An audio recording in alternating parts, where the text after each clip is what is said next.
ध्यान देंगे आप लोग। आर्य बदनसीबी गरीबी खिलाती है ठोकर,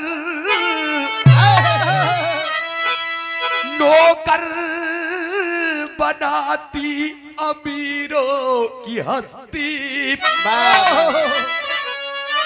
सच्चे इंसान की अब कदर है नहीं, आर्य वतन का लुटेरा तो करता है मस्ती।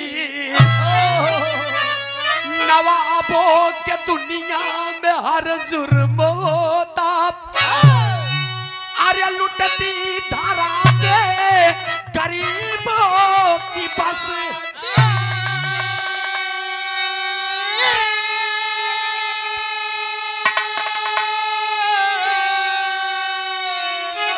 आर्य लिखते यदुवंश सूरज सभा में कहते,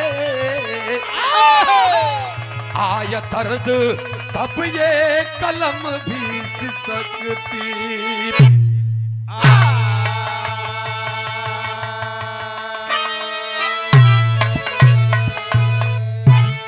गौर करेंगे बाबूजी, आज बदनसीबी गरीबी खिलाती है ठोकर, नौकर बनाती अमीरों की हस्ती। सच्चे इंसान की अब कदर है नहीं, वतन का लुटेरा तो करता है मस्ती। आज के जमाने में, आज के दौर में झूठे के बोलबाला बा। गौर करेंगे आप कव्वाली गजल के लाइन में बताओगे, लेकिन लाइन कैसे मार साहब?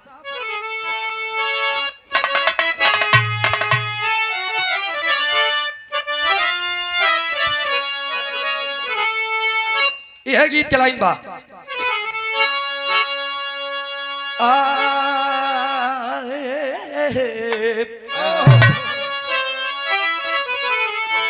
कहल गए कैसे?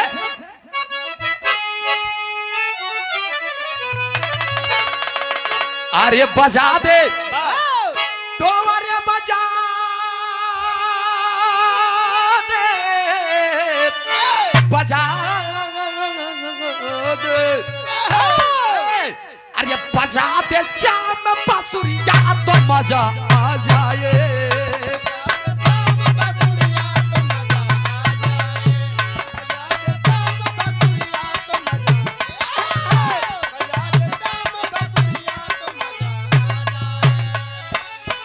बजा दे श्याम बांसुरिया तो मजा आ जाए।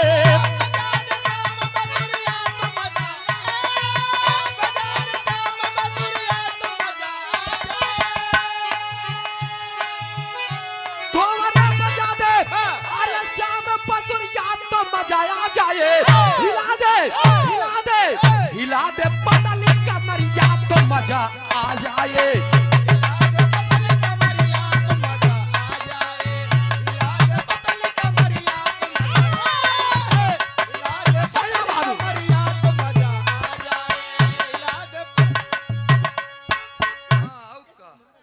ए भैया तनी हमारे बात पे ध्यान दिया आप लोग।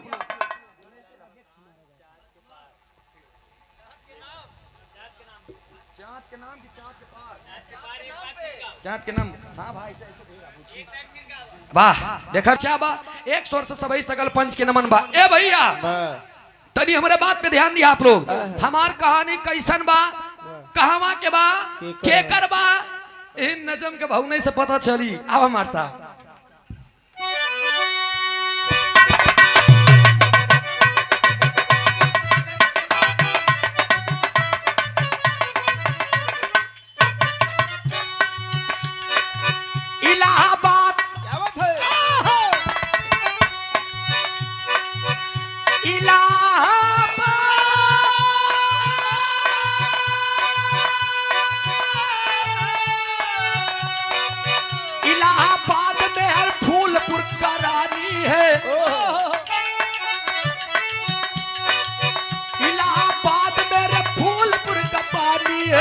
गजोधर यादव की एक हस्त जिंदगानी है।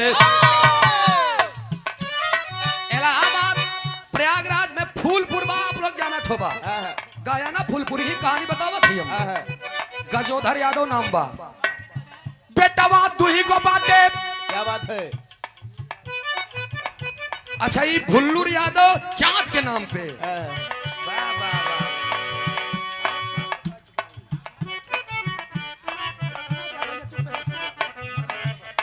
इस 100 रुपया का पुरस्कार चांद के नाम पे भुल्लू यादव जी, बहुत बहुत नमस्ते बा, प्रणाम बा, कल मिलेंगे ना हम दे देंगे। कहे बेटवा तू ही गो मिलल खिलल बासु मनवा हो, बेटवा तू ही गो मिलल खिलल बासु मनवा हो, पंछी वासुदेव रखल बाटे नमवा हो। भाई पढ़ाई करता, क्या बात है, भाई पढ़ाई करता इंटर में बताता हूँ, भाई पढ़ाई करता इंटर में बताता हूँ, भाई भाई के प्यार सभा में दर्शाता हूँ।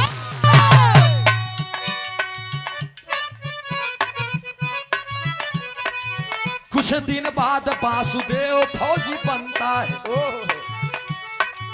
कुछ दिन बाद वासुदेव फौजी बनता है, कुछ दिन बाद वासुदेव फौजी बनता है, कुछ दिन बाद फौजी बनता है, भले के सामने करे सुना पूरी जनता।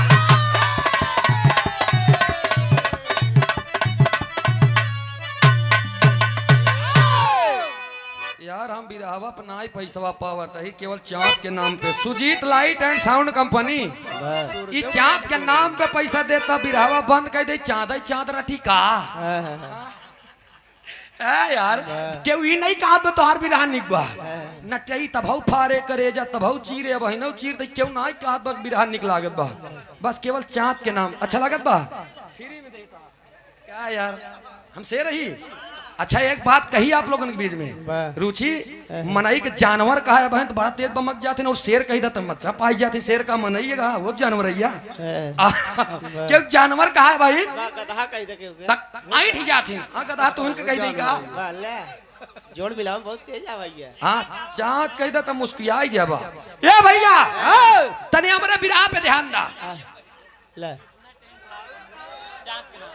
हाँ कृष्णा टेंट हाउस, हाँ ये हमार पब्लिक या हिया वाले हमका अंड बन नहीं खावे दे चाहता है। ए काका ऐसे हाँ दुकानदारी है भुल्लू यादव कृष्णा भैया मरे कृष्णा टेंट हाउस ये 101 रुपया के पुरस्कार चाँद के नाम पे। बहुत बहुत नमस्ते, सिर्फ चाँद के नाम पे। आइए बिरहा की प्रस्तुति है चाँद के नाम पे। अब ए भैया फूलपुर इलाहाबाद में, हाँ ये हमारा विधानसभा है रुचि, वहां पर गजोधर यादव का एक छोटा परिवार है, पत्नी उनकी स्वर्गवास हो चुकी है, 2 लड़का बंसी और वासुदेव। वासुदेव पढ़ने लिखने में तेज तराक है, दोनों भाई में बहुत गहरा प्यार है, अच्छा खासा जिंदगी जिए थे, लेकिन पढ़ाई लिखाई तेज बा। कुछ दिन के बाद वासुदेव के किस्मत चमकल बा और वो फौजी बनता है, और जब फौजी बन गया ड्यूटी करने के लिए जा रहा है, और ड्यूटी करने के लिए वो जाता है आता है जाता है आता है, यही बीच में होत का एक तर्ज लगे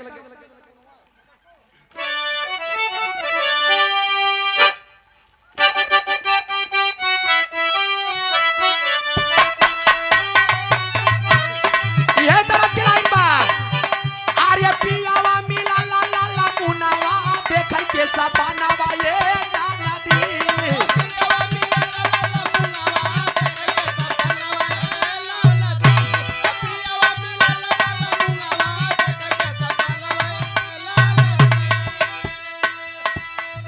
लेकिन ए भैया आर्य ड्यूटी करत बाटे उ जवानवा घर में बीरानवा बाटे हो।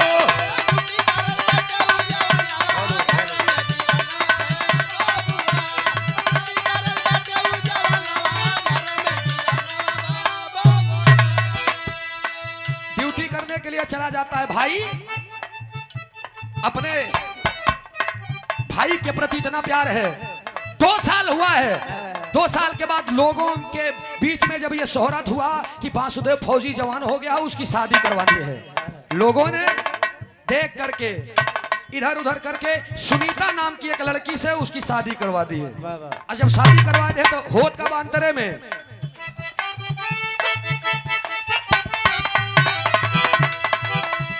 घर में तब सुनीता बन के आईली दुल्हनिया।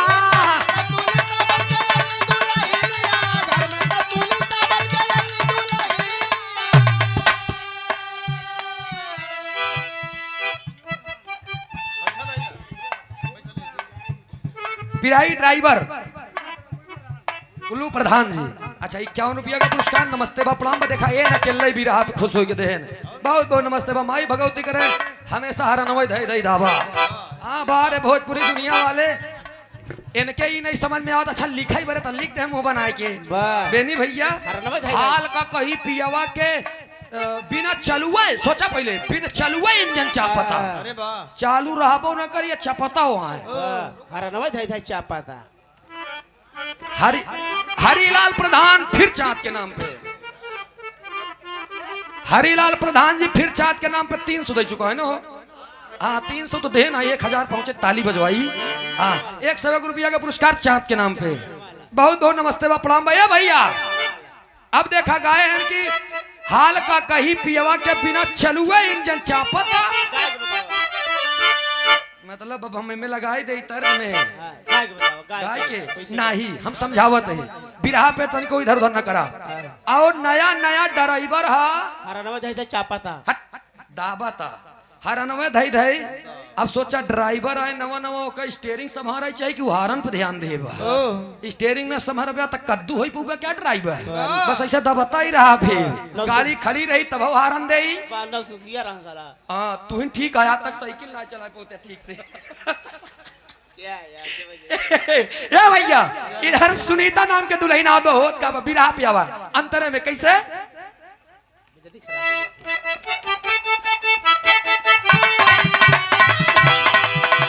हराम में सुनीता बन के आइले दुल्हनिया।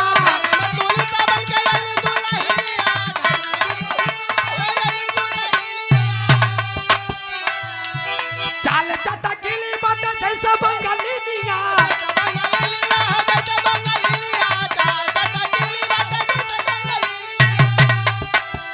टाइम पे दाई दाई भोजना वाला घर बजीराना वाले बाबूआ।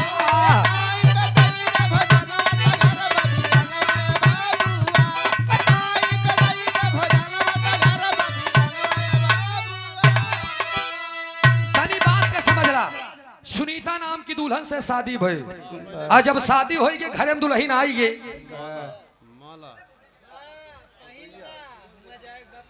और ये हमारे ननका सूरज कहाँ गए? वासुदेव दोनों में बड़ा प्यार है। 2 साल का समय शादी के बाद ही बीत गया। एक दिन सुनीता जब 2 साल अपने पति को बाहर पाई है तो सुनीता जब अपने देवर बंसी के देखत बा बंसिया के। हाँ आजकल के जमाना यह बा रुचि। पहले के लोग कहन कि भौजाई बड़की भौजाई माई के समान होले। आज वाले देवर कहीं हमार भौजाई लुगाई के समान है। समझे तो हाँ हाँ ऐसे कुछ कुछ लोग नीचे रहे रोका पहले। अब इधर सुनीता देखत बा पंछी के और उ सोचत बा कि तो साल साल 2-2 साल पर बहरन रहेलन पूरे भाई माता अपने धरती माई के रक्षा करत है। हमार रक्षा करे बेरा तैयार ही नहीं आए। लेकिन ओकर मन ओकर मूड ओकर मिजाज ओकर नजर ओकर निगाह गंदा गलत हो गई। अब बंसी के बोलाई के एक बात कहा बक्का कहे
भौजैया अपने देवरवा बंसी के बुलाया से बंसी इधर आवा।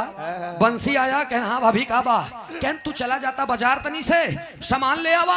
अब बंसी के बाजार भेजे बा लेकिन मूड मिजाज होकर दूसर बा। खींच ले फोटो भैया। ले ला तनी जल्दी ले आना। बंसी आवत हवे ना तब है भौजैया नहाए लागल और नहाए के बढ़िया से कपड़ा उपड़ा चेंज कर दरवाजा खुला छोड़ दी। और जब दरवाजा खुला छोड़ दी बंसी आया दरवाजा खोल दिया और प्रवेश कर गया। और जब बंसी दरवाजा खोल कर प्रवेश कर गया देखत बा तो भौजाई साड़ी पहनत बा और भौजाई के अपने बदन देख के बंसी आंख मुना लेकिन धीरे धीरे धीरे धीरे धीरे धीरे आंखें खोल दिया। और जब आंखें खोल दिया तो कर भौजाई सुनीता देखत बा और देखत देखत आंख से आंख लड़त लड़त आंखें लड़ गई। और जब दोनों के आंख से आंख लड़ गई तो आंख फूट गई। आंख चार हो गई नैना चार हो गई प्यार हो गई पागल। जब दोनों में प्यार हो गई तब वही बदन के देख के बंसी का हाथ बका के मार सब ही भाव में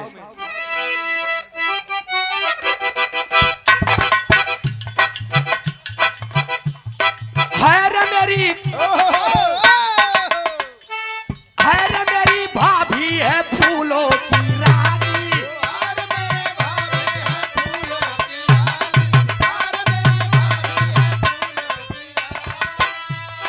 झूम लो बोल सारा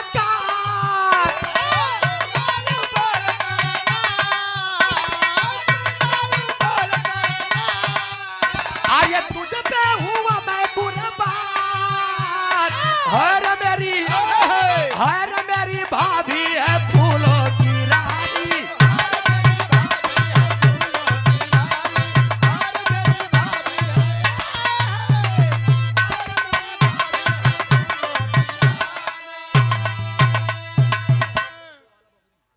ए भैया इधर इतनी बात जब भाई तो दोनों लोगन में प्यार हो गए देवर भौजाई अब मौज बाहर लूटे लगे। अब इधर दोनों लोगन के जोड़ी बन गई उधर वासुदेव बेचारा अपन ड्यूटी ही करत बा। जब संध्या सवेरे फोन लगावे पति से हंस के बात कैले वासुदेव तो सोचत बा कि मुझे सती सावित्री मिली है। अब ओका का मालूम कि सती सावित्री अलग से कवित्री लिखत है कवित्री बन के ऐसे परेशान सावित्री चक्कर में। हाँ लेकिन तू ही सावित्री पाए ना आज तक। ए भैया लेकिन हमारे बात पे ध्यान दिया तनी से कहानी बड़ी रोचक बा। दोनों में बातें हो गई और प्यार मोहब्बत चलत बा। रोज के रोज आना जाना मिलना बोलना चलना प्यार मोहब्बत हर कुछ करना दोनों देवर भौजाई में चालू हो गई। वासुदेव छुट्टी लेकर के एक दिन रात में चल दिया और आया जब 10 बजे रात दरवाजे पर अपने घरे पहुंचल बा बिना बताए। जब बिना बताए दरवाजे पे पहुंचल बा तो वही समय दरवाजा जब खोलत बा देखत बा तो ओकर देवर यानी उसका भाई और उसकी बीवी दोनों एक ही बिस्तर पर लेटे मिलते हैं। और जब दोनों एक ही बिस्तर पर लेटे मिलते हैं वासुदेव के हाथ से जो भी सामान लिया है वो हाथ से छूट जाता है और वो सोचने लगता है अवाक हो जाता है जिस बीवी के ऊपर मैंने इतना भरोसा किया आज ये बीवी इतनी नालायक निकली। वो कुछ बोला नहीं वहां से आकर के बाहर बरामदे के दरवाजे कर सट करके सोच रहा है। और तब तक उसकी धर्मपत्नी यानी सुनीता ओकर आंखी खुल गई। और जब आंख खुल गई तब ओकर निगाह सीधा बरामदा में पड़त बा के रे ई के आ देखा बा बगलिया टैचियो रखल बा पूरा सामानो रखल बा। ओके शंका होएगा फौजी जवान है टोपी ओपी लगाए बा बढ़िया पहचान गई कि ये तो मेरा पति है। और वो बंसी को जगा करके धीरे से कहती है कि ए बंसी तुम सो रहे हो। अरे बाप रे बाप मेहरारू के जिए के तना जान के मन से दू हड़बड़ाई लागी। हाँ वॉशरूम भागी तुरंत पर अब का भागी तेज से बंसी के बोलाई बंसी उठा के क्या बात है बंसी उठा क्या बात है कहना रे मेरा पति आ गया और तुम सो रहे हो। कहन भैया गए कहना कहन कहाँ है कहन वो देखो। और उसका भाई सब कुछ देख लिया है टोपी लगा करके सोच रहा है रो रहा है। इधर मेहरारू के एकदम छटपटात बा और होत का बेकला तर्ज लग गई मार साहब।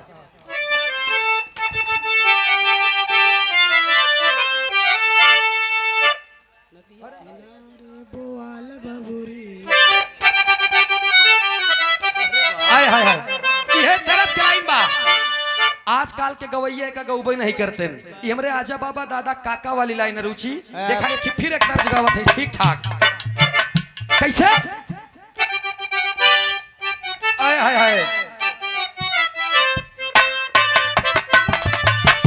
ये दर्द के लाइन बा। अरे नदिया किनारे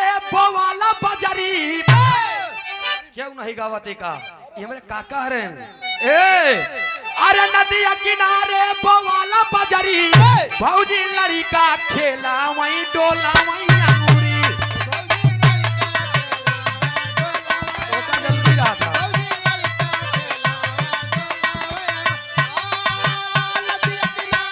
बवाला बजरी भौजी लड़का खेला वहीं डोला वहीं अंगूरी मेर जेबे सुधर जेबे का जान ले भौजी लड़का खिलावे डोलावे अंगूरी कहते तो कहता है भौजी लड़का पियावे डोलावे अंगूरी वह सही है वह सही है अरे जौनपुर नहीं समझ के भैया मेला आयोजक राजन यादव हमारे बड़े अजीज है भैया हमारा बड़का भाई है टेने का जान ले वो हमका बड़का माना थे ना उनका बड़का मानी थी हाँ लेकिन ये जुआड़ में है ये हमारे मेहरारू भौजी का चक्कर में है लेकिन एक जान ले हो ही नहीं हम ना नहीं के रहा अच्छा राजन भैया के माई तो हमरो माई का कि भाई है हमारे उनकर मौसी हमरो मौसी उनकर बहन हमरो बहन उनके चाचा हमरो चाचा उनकर फूफा हमरो फूफा उनके मेहरारू तोरो मेहरारू बहन अरे यार भाई है हमारे ये 101 रुपया का पुरस्कार राजन भाई की तरफ अच्छा तोहार दिमाग निगेटिव ज्यादा सोचा था पता नहीं कौन स्कूल में पढ़ाया है हाँ लेकिन है भैया पीछे के पंचर चक्का कहना पड़ा ई भाव में काल गई बताओ बा कैसे बताओ बा अरे धीरे से खनकाए हाथे के कंगना उठाए के कंगना बजा वो उठा बंसी है मेरा पिया आ गया है और मुझे लगता है कि वो सब कुछ देख लिया है कैसे बताए मार साहब अरे दुल्हन बजावे हाथे के कंगना उठा बंसी हमारे आई है सजना उठा बंसी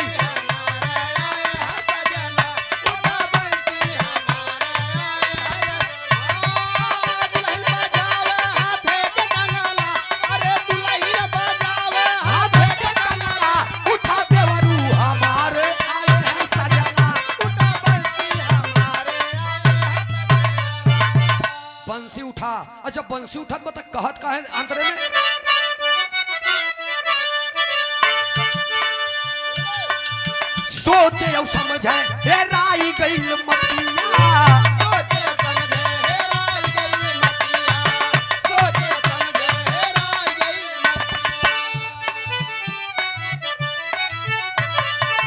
बड़ा छटपटात बाटे औरत के जतिया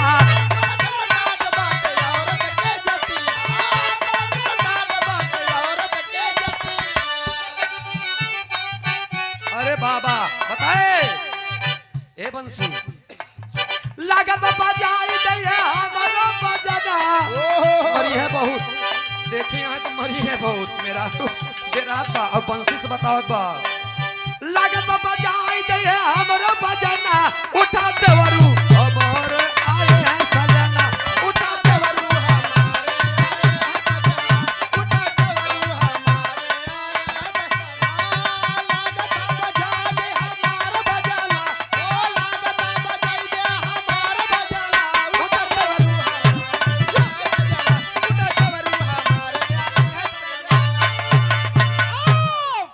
भैया जगावत है बंसी उठ गया अच्छा बंसी उठ गया तब बंसी से कहा था उधर पहुंचाई होकर सुनीता कहा भाई बंसी अरे बाबूजी जान गाढ़े में बा मार दई मनसेधु हमार मार दई कहन तब कहने काम करा कहने का खत्म कर दिया बंसी कहने रे मेरा भाई ध्यान देंगे बाबूजी मैं अपने भाई को परवार कैसे करूं भौजाई कहा भाई दिखाए लगे जब ये बात सोचे कर तो हमरे साथे कहे बिना गया जब इतनी बतिया कहना तब बंसी सोचा कहन या तो हमारे साथे रहा या तो अपने भाई के इस दुनिया में सबसे मीठ औरत होने का जान ले दोस्त न चॉकलेट मीठ हो न गुड़ न चीनी सबसे मीठ होती न औरत का जान ले मेहरारू से मीठ कुछ चीज है ही नहीं बा अब बंसी कहा अच्छा इसी बात या कहना हाँ देखा एक मेहरारू हो के भाई के ऊपर भाई से वार करवाती है तरज के लाइन बना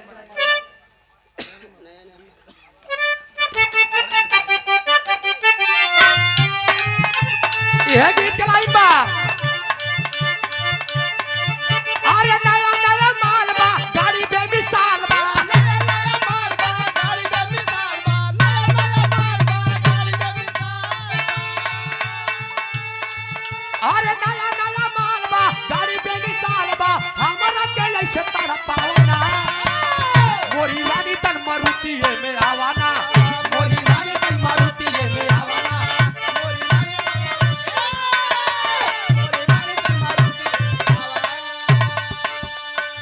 लेकिन तनी हमारे गीत पर ध्यान दी हैं आप लोग।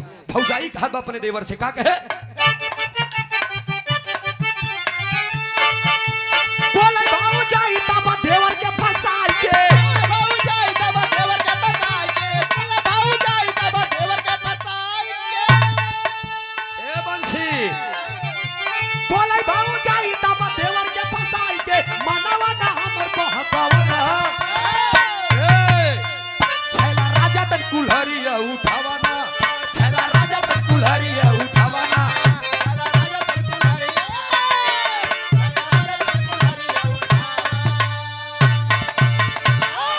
का भाई हमार राजा इतने तो चुइए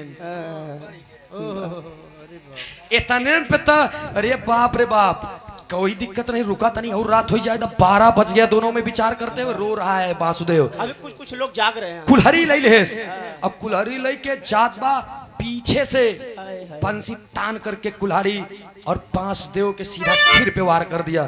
एक कुल्हरी में तो एकदम गर्दन झुलस ये लेट गया पकड़ करके उसकी सुनीता बीबी उसके मुख को दबा देती है। सोचिए एक पत्नी 7 फेरों में बंद करके 7 फेरा लेके वादा लेती है 7 जन्म का, लेकिन आज वही पत्नी वही बीबी अपने पति के मुख को दबाई है कि आवाज ना निकलने पाए, तब तक गर्दन को दबा देता है कौन, उसी का सगा भाई बंसी।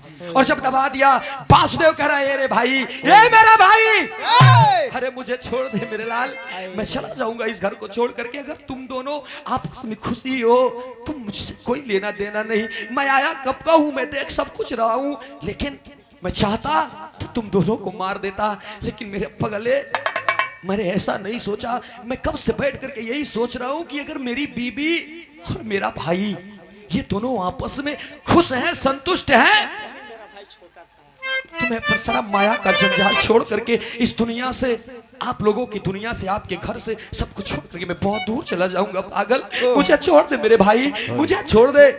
भाई की बात सुन करके बंसी सोच रहा है कि छोड़ दूं बेटा। सोचिए एक भाई कह रहा है बेटा छोड़ दे मुझे, तब तक भौजाई की आंखें देखा बंसी देख रहा है हाथ का पदबा, तब तक भाई एक बात कहा बा कि भैया मेरे लाल ओए छोटे, मैंने तुझे बड़ा लाड प्यार से प्यारा है पागल, अपने हाथ से तुझे भोजन खिलाया है मेरे लाल, और मैं तुम पर कभी वार नहीं किया, एक थप्पड़ नहीं मारा है मैंने तुझे, लेकिन आज तुम मुझे मार रहे हो, प्लीज मुझे छोड़ दे मेरे भाई, मैं चला जाऊंगा, बहुत दूर चला जाऊंगा, कभी तुम दोनों की जिंदगी में नहीं आऊंगा। लेकिन मैं हरारू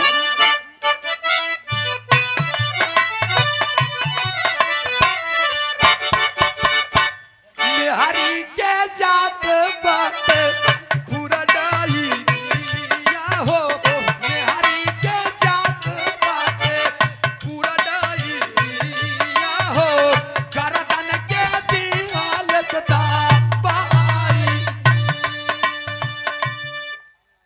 दबा करके गर्दन चढ़े हैं दोनों, रोवत बंसी लेकिन बाना का साइया हो, रोवत बंसी लेकिन बाना का साइया हो, भाई के भारत बाटे भाई जी।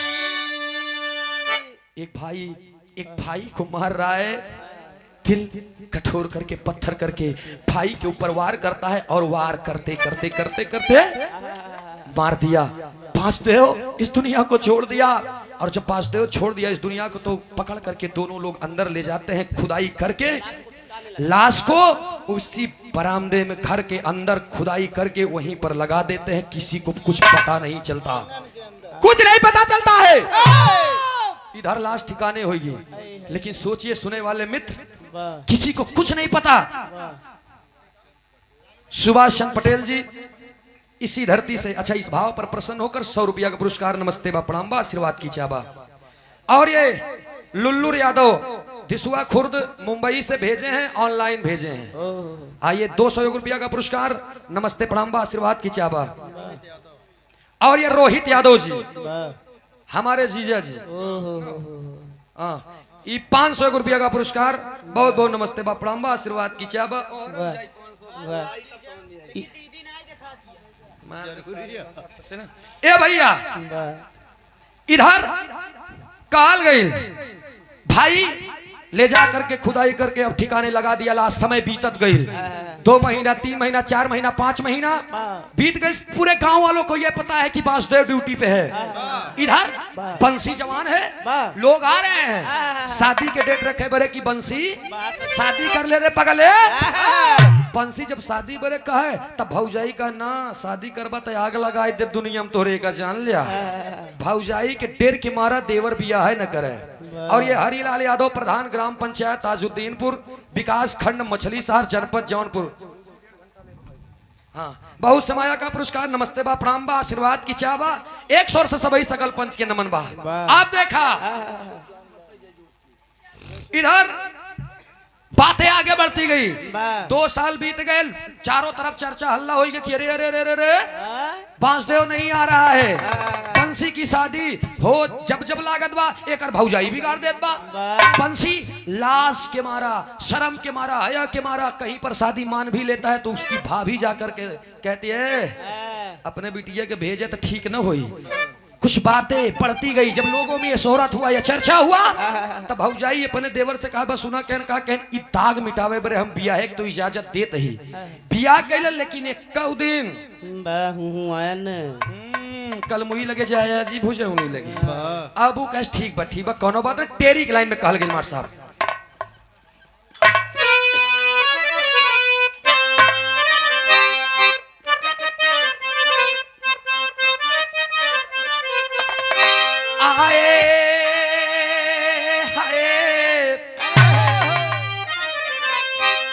गौर करेंगे बाबूजी, ये पुरान चीज है।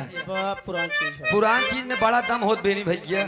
जैसा नहीं जैसे पुरान चाउर, पुरान गुड़, पुरान दाल, पुरान गाड़ी, पुरान दारू, वैसे ही पुरान मेहरारू। सही बात कहता है। नहीं शादी नहीं करे। पहले के काकी दाई माई नानी हरे रहे, दादा हरे आजा रे बाबा रे सुनिया। पहले के दाई माई काकी हरे पूरा मांग भर के सिंदूर लगावे चुनाई तक मोट के। दूर से पता चले कि उनकर बियाह हो गए बा।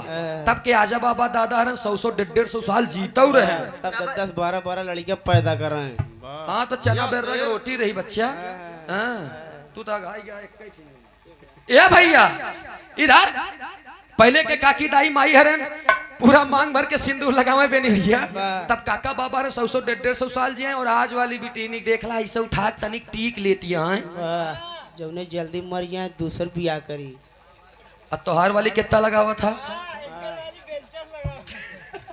बाप रे बेलचा के फरुआ से लगावा था। ए भैया कहना पड़ा कैसे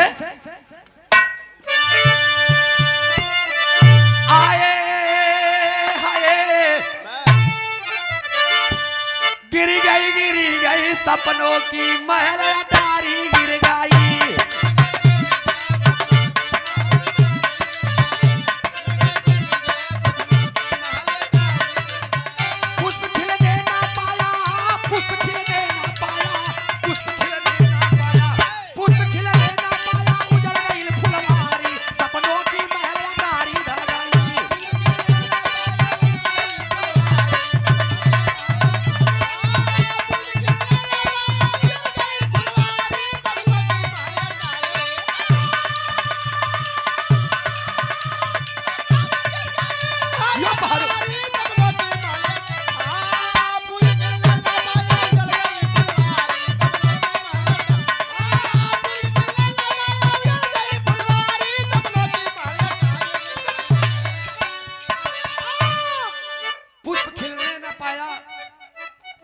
उजड़ गई फुलवारी सपनों की महल अटारी गिर गई। ए भैया हो आज शादी के लिए तैयार हो जाता है बंसी। और जब शादी के लिए तैयार हो जाता है तो ही गौना के बगल एक गांव बा जौने गांव के नाम बा बीर काजी। अब बीर काजी के एगो लड़की बा कवि जी श्री चंद्र प्रकाश कवि जी। वो लड़की के नाम रहन रीता। और रीता नाम के लड़की से बियाह हो गया बंसी के। वाह। अच्छा बियाह हो गया तो एक जनता ही कितना कल मुई लड़की रहा है बहुत निक भौजाई पाए हो, लेकिन जब बियाह हो गया लगे गए 2-4 दिन गए भले मुंह फुलाए हैं, लेकिन वो तो गए और दोनों जने के बीच में प्यार हो गया, संबंध बन गया। वाह वाह यह गीत चलाई गए रुचि मोरे बलमा मोरे बलमा कदर न जाने साली रे उमरिया के मोरे बलमा कदर न जाने रे साली रे उमरिया के मोरे बलमा कदर न जाने रे साली रे उमरिया अरे कपड़े जोगा के राखी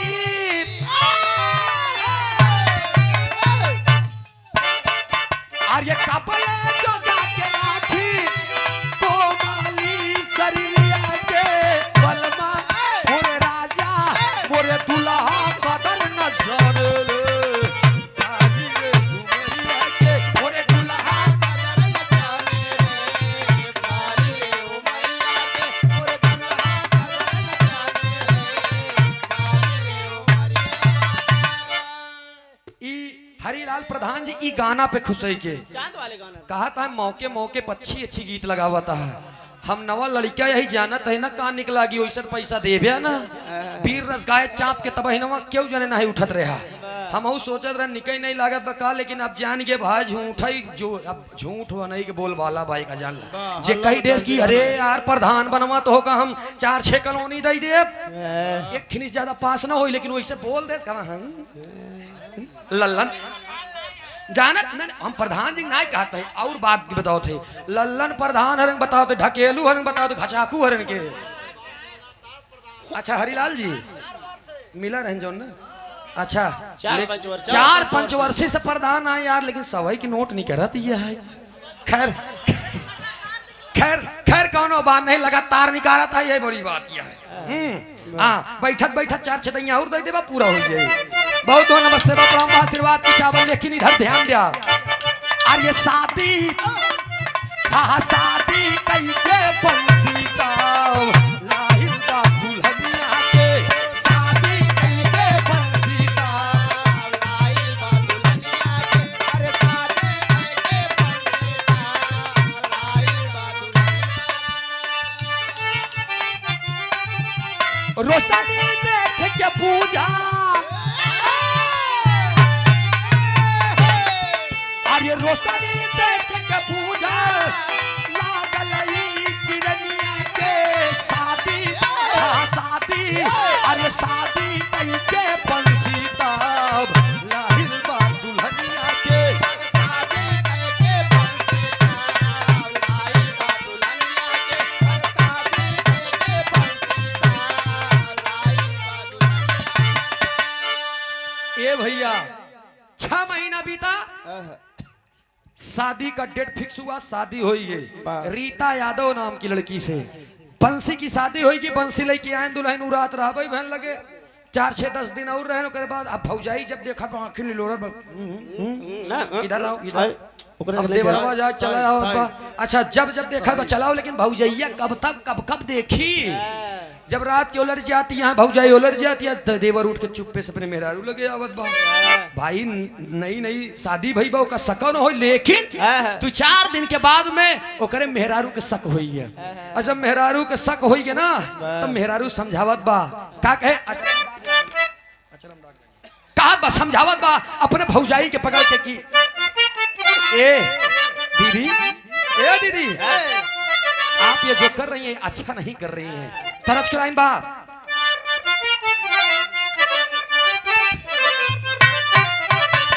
अरे अचानक में दागी लागी अरे अचानक में दाग लागी कहूँ लांछना जन जब विदेशवा कमाई बदेशा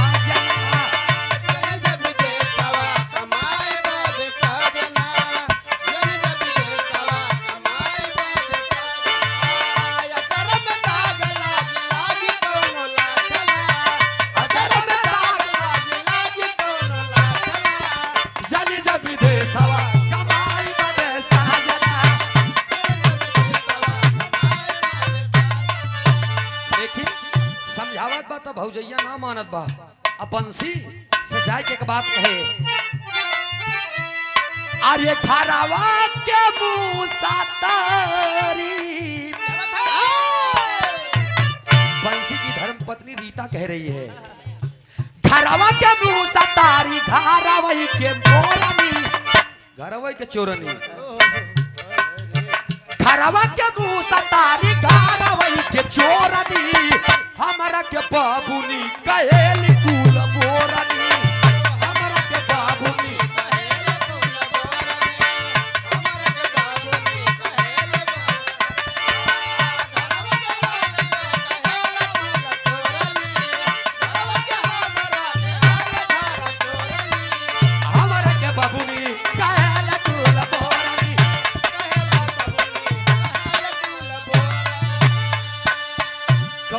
सुने वाले पंचो। ई बतिया जब कहे बाटे भौज अपने बड़की जेठानी से, जेठानिया एकदम गुस्सा में लाल कि रे बाप रे बाप, हमरे देवरे से दूर करे चाहत बा। बंसी को बुला करके सारी बात रो करके उसकी भाभी बता देती है कि रे बाप रे बाप बंसी, हमको तुमसे दूर करने चाहती है ये सीता, मुझे बर्दाश्त नहीं है। अगर आज इसने ये कह दिया कल ये दूर भी कर सकती है, और तुमको मुझसे कोई दूर करे ये मुझे बर्दाश्त नहीं। मैंने तुम्हारे लिए अपने सुहाग को खोया है। अब इतना बात जब कहे तो गुस्सा में आए कि बंसी करत बा अंतरे में,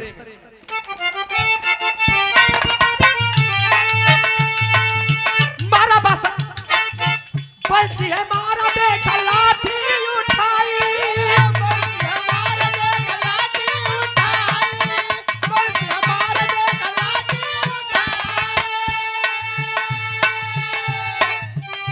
घरवा में रोत बाटे हमारी भाऊजाई,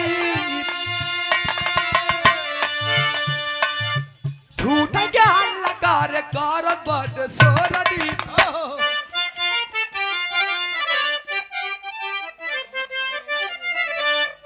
अच्छा मेला आयोजक हमारे राजन भाई तोहका दे यहाँ यार, तोहका मनाई पैसा दे दे बेकार बेकार कह दे यहाँ 50 पाया 25 हेरी। अच्छा इस बंदे को मैं जब नाइट दे देता था तो 50 रुपये देता था कि दूध पी लेना, और ये बच्चा डेली दूध नहीं पीता था। लाल वाले 25 और लगा के ले ले। अच्छा पकड़ाने न कैसे, कार्यक्रम हमारा अचानक आई गए, चला गए घरे छोड़ के इनका गए घरे। अब देहे 50 जा पी ले तो 25 ले के गए, लिखी घरे मार के उलरन।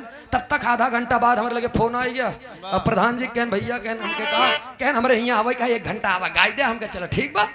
आया आधा घंटा बाद जब फोन लगा हमके कह भाई कौन बोल रहे हैं भैया, अम्मा उठाए ना यही उठाए। हम कहे के बोलता आप कौन बोल रहे हैं भाई, हमके नंबर डिलीट कर दिया का कह नहीं भाई नंबर नहीं दिया, मैं मिलता हूँ अभी 5 बजे के बाद। हमके ओ तुमने जो दूध पिया वो असर अभी कर दिया भाई, हम लोग पीते हैं 5-6 महीना में असर करा था। हालांकि कोई बात नहीं बेटा, सुधर जाओ। लो 50 पाए हो, 25 लगा लेना, ईद लटका ही आता है। ए भैया लेकिन तनी हमारे गीत पे ध्यान दिया।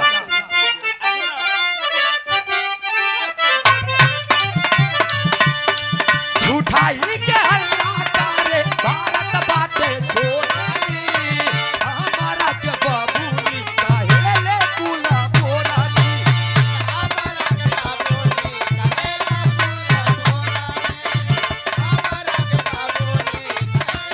कुला बोरानी। रीता और बंसी में संबंध बना, रीता पेट से हो गई।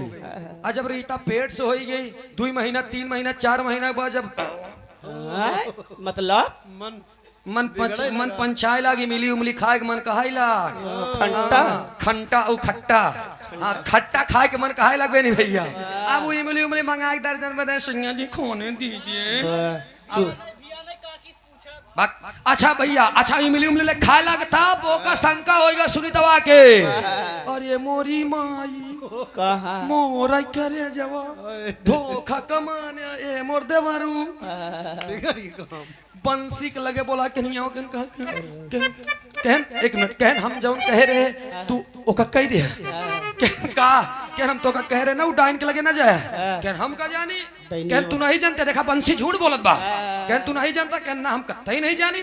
कहन अगर तू नहीं जानते तो तोहरे मेहरारू लगे गवाह के, कहन अभी हम का जानी, नैहरन से बेकार गया है। जब देखा मतलब इधर अपने संबंध को बचाने के लिए उसने उसको बदचलन साबित कर दिया। सोचिए, बंसी इस बात को कहा, धीरे धीरे 8 महीने का समय बीत गया, 1 महीना बचा है, भेज दिया। कहने अगर तुम नहीं किए हो इसे भेजो। ये जाए अपने मायके, लइके गवा बंसी अपने घरे बताए, ससुरारी का है इनका सिखाए द सहूर। जब देखा तब हमारे भौजी से लड़त रहा थे संकई में, इनका जब तक सिखाए न देवे तब तक हम इनका लिया के अब हो की हल्ला हो खूब। बारे हमारे हिंदुस्तान की बेटी घर पे है, लेकिन किसी से उसने ये नहीं बताया कि हमारे पति हमारे पीठ पीछे किसी गैर नारी से अवैध संबंध में रहते हैं, उसने नहीं बताया। लेकिन है कि भौजाई दिमाग लगावत बा, ओकर रहा नहीं जात, एकदम पीछत बा। कैसे कहे बंसी से दूर करे बरे, कैसे कहे बंसी से दूर करे बरे, झकोरा मारे झूलनी कहना पड़ा।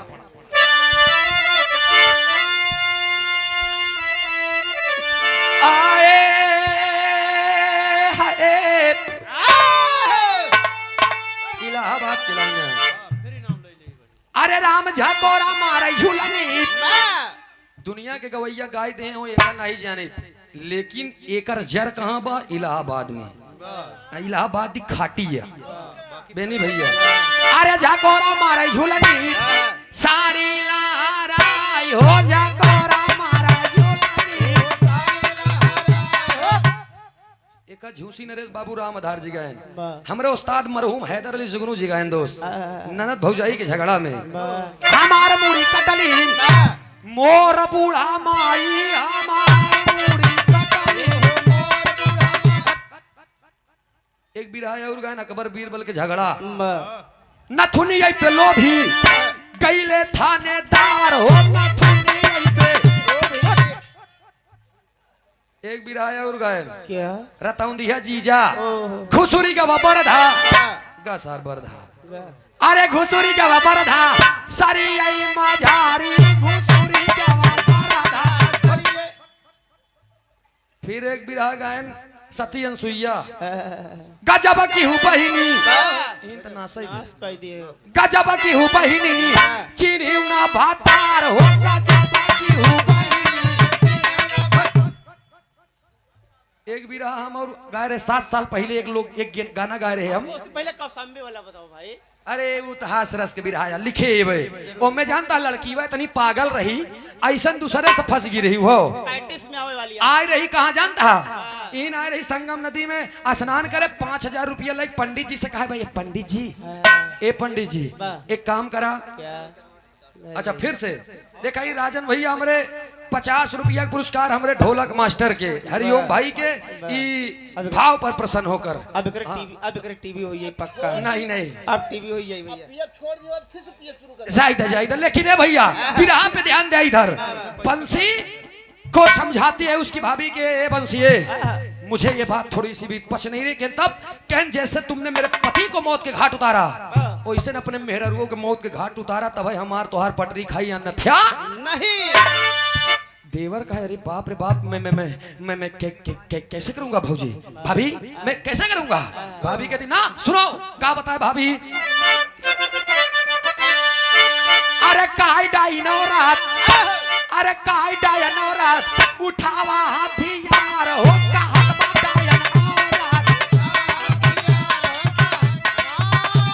कहत बताई औरत, कहत बताई औरत, कहत बताई औरत, उठावा हथियार हो, कहत बताई औरत, उठावा हथियार हो, कहत बताई औरत। गौर करेंगे सुने वाले पंचो, आज उसकी भाभी ने इतना जकड़ दिया, इतना डांट दिया कि क्रोध में होकर के बंसी अपने बीवी के पास मायके जाता है, अपने ससुराल गया और खुसला फुसला करके उसको लेकर के घर नहीं आता है, जाता है इलाहाबाद अक्षरा टॉकीज के पास, फिल्म दिखाता है पूरी रात, सॉरी 10 बजे रात तक फिल्म दिखाने के बाद वहां से चल देता है। रात को घूमने टहलने का खूब घुमा टहला सोवत का बांतरे में,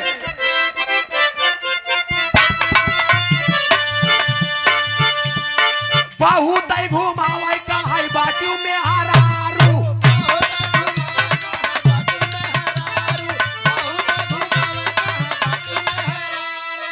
इतना कह के ओकरे बाद 11 बजे रात करत का बा ठीका से लिया के पिया दबा दारू,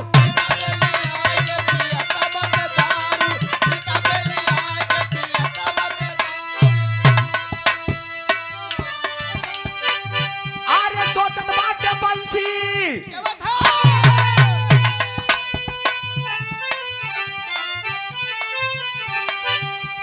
सोचल बात बंसी तू मारल जइबू नार हो का बड़ाई और उठावा हथियार हो का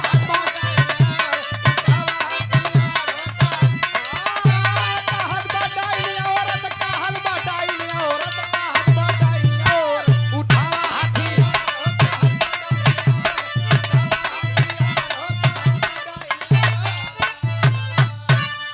गौर करेंगे पंचो, उठा करके मायके से उसके लेकर के जाता है पूरी बढ़िया से एकदम खियावत पियावत। अक्षरा टाकीज में फिल्म दिखाता है, 10 बजे रात वहां से निकलता है और निकलते निकलते आया है, चला जाता है रास्ते में एक बियाबान जंगल, एक बहुत बड़ा जंगल बा। और जंगल जानता हुआ कहाँ बा? आप लोग जाना तो बा अवघड़वा नार। हमरे झूसी से आप लोग जब एक ही होगा तो अंदर अंदर से उतर के और गंगोली सुबाला होते हुए वही नार पकड़ लिया। नरवा नरवा 4-5 किलोमीटर नार बा। वही जंगल में जा करके और वहीं पर रोक देता है। डर रही है रीता, अरे सैया आप कहाँ लेकर के जा रहे हैं सैया, हमको बड़ा डर लग रहा है। बंसी कहता है, अरे पगली क्यों डरती हो तुम, तेरा पति, मैं तुम्हारा पति हूं ना, मैं हूं ना तुम्हारे साथ। जब इतना कहता है तब बंसी की बात को सुन करके उसके बाह को पकड़ लेती है। और सोचिए, एक औरत का भरोसा, एक औरत की उम्मीद अपने मर्द के ऊपर पकड़ लिया हाथ और कहता है, पति जी अगर मेरे स्वामी आप न होते तो मैं यहाँ पर वैसे ही मर जाती। तब तक हथवा के पकड़ के सामने कई के बंसी कहा, बा तू ओइसो भी मरबू। अरे धक्का दे दिया, बगल हो जाती है रीता और कहती है, सैया क्या कर रहे हैं आप? लेकिन बंसी निकालता है चाकू और करत का बा पापड़ के भाव बताओ गए।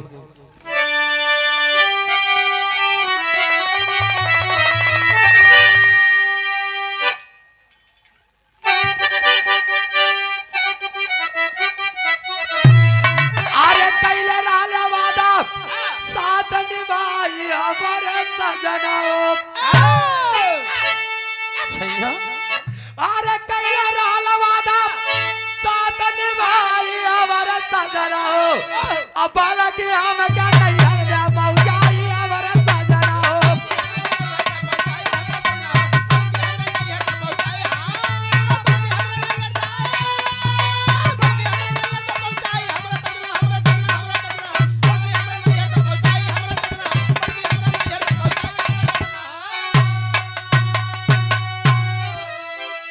स्वामी काहे बिना मारत बाटा, अरे जियरा हमार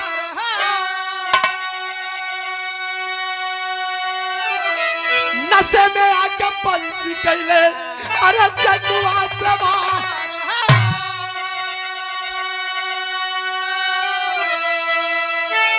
अरे माना नहीं, पेट में चाकू घुसाई हमारे सजनाओ।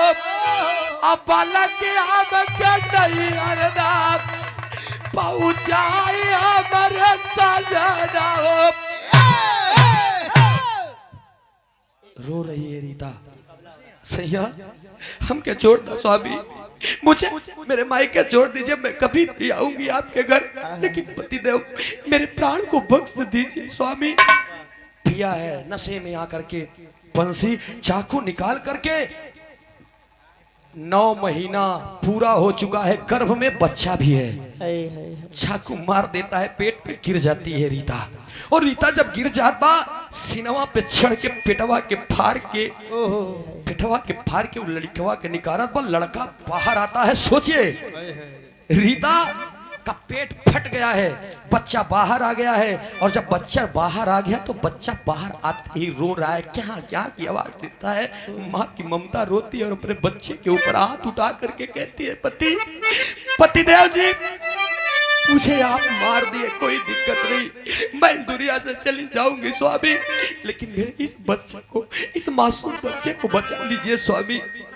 रो रो करके रीता खात बात, सैया मैं तो जा रही हूँ, मैंने जितना जिंदगी आपके साथ जिया यही मेरे लिए सब कुछ था सैया, अब तो मैं जा रही हूँ, लेकिन मेरे इस लाडले, मेरे इस लल्ले, मेरे इस मुंडे को बचा लीजिए स्वामी। आखिरी भाव में आल्हा में बताओ, क्या बताए रोई के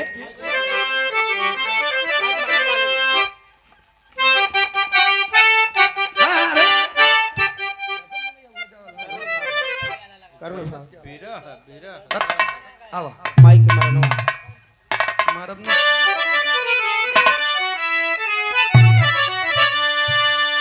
आए हाय रोहबाज मेरा रू और कहा अपने पति से कहा रीता बंसी से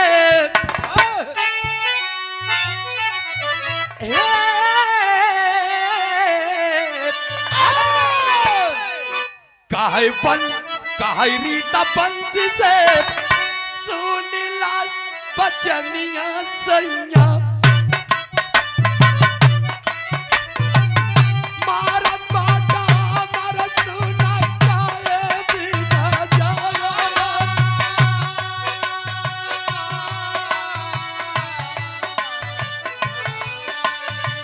छोड़त बाटी दुनिया बताऊ कमाला गदलवाया अपन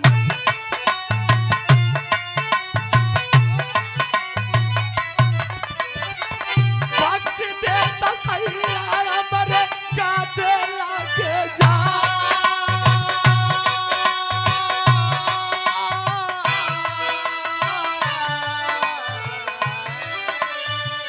दया धर्म आए लड़ाई पापी कसैया बाबू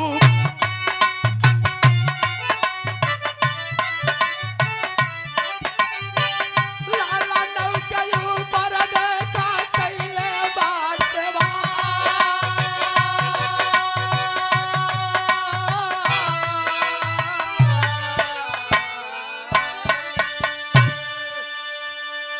अरे बाबू रो रही है रीता छोड़ दो स्वामी लेकिन अपने बच्चे का हाथ पकड़ करके खींचना चाहती है पेट फटा है चाकू लगी है रो बाप सैया मेरे इस बच्चे को आप बचा लीजिए सैया लेकिन बंसी जब सुनता है कि बच्चा है बच्चा जिंदा है वो है चकुआ निकाल के पारे उस मासूम बच्चे के ऊपर उसके भी पेट पर वार कर देता है बंसी और पिए के नशे में आज वार करता है और उस बच्चे के भी पेट पे चाकू 4 छेद का चाकू जब लगातार मार दिया जौन बच्चा क्या क्या करके रो रहा था चंद मिनट के बाद वो बच्चा भी शांत हो गया और माँ भी उसकी शांत हो गई पूरा सजावट श्रृंगार पड़ा है उसके तन पे एक पत्र लिखता है बंसी एक पत्र लिखता है अब पत्र में लिखा क्या है ऐ सुनैना सुनीता मैंने तेरे देवरानी को जान से मार दिया और तेरे देवर को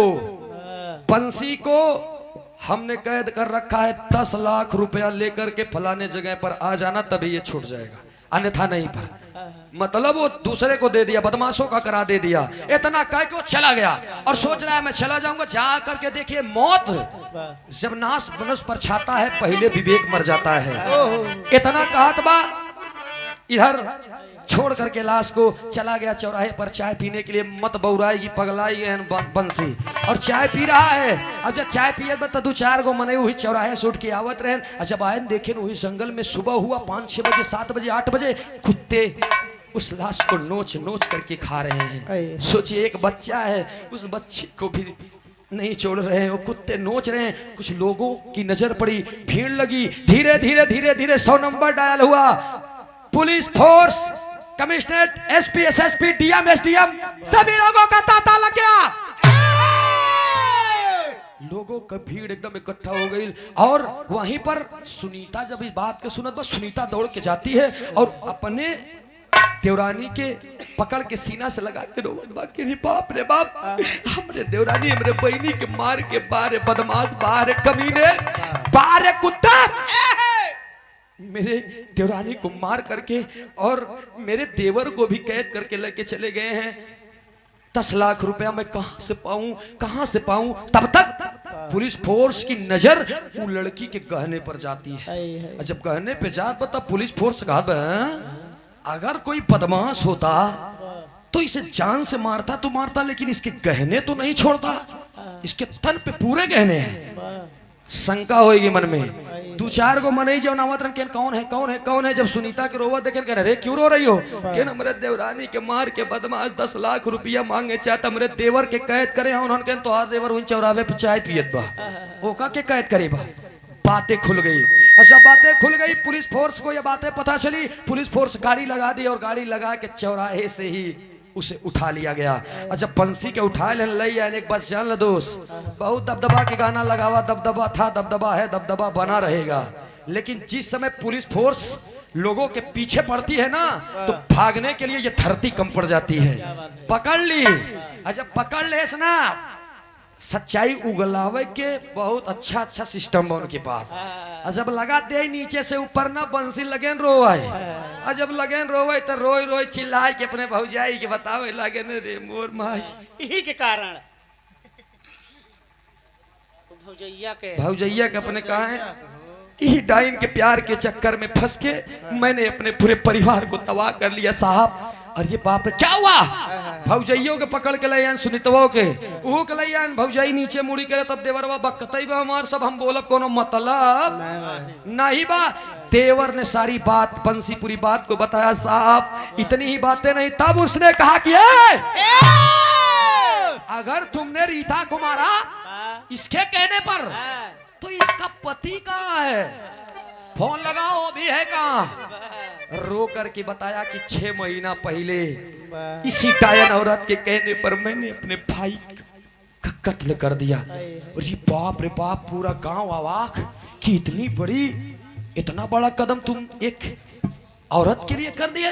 बंसी नीचे सिर करके कहता है कि साहब मुझसे गलती हो गई, मुझे माफ कर दीजिए साहब, लेकिन ये माफी के लायक नहीं है साहब। दोनों को पकड़ करके पुलिस ले जाती है जेल में, खड़ी के भाव बतावल गई।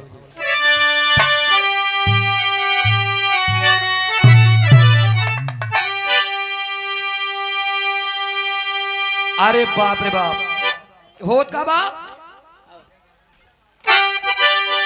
अरे देख नजारा पूरा परिणाम जो पड़ा ऐसन कातल से हमर संविधान रो पड़ा।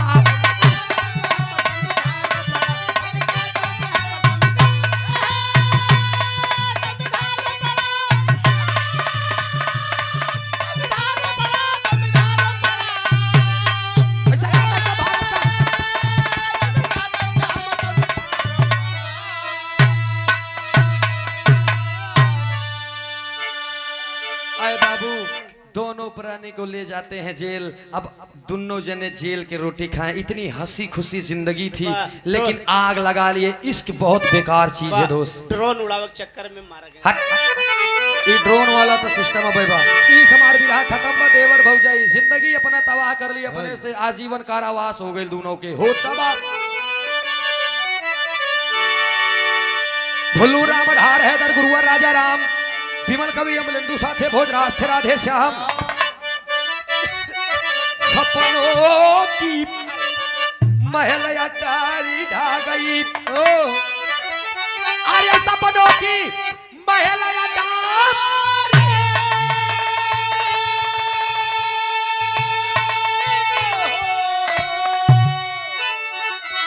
सपनों की महल अटारी ढा गई। सूरज यादव सारद कई बलिहारी सपनों की महल अटारी ढल गई।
ये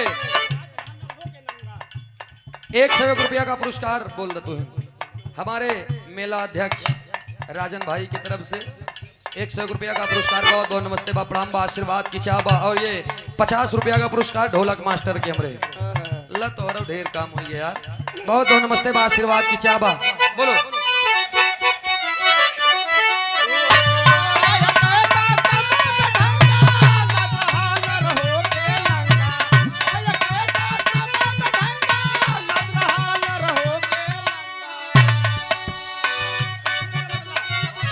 सूरज न बदला, चांद न बदला, ना बदला ये समान, जितना बदल गया इंसान, कितना बदल गया इंसान, कितना बदल गया इंसान।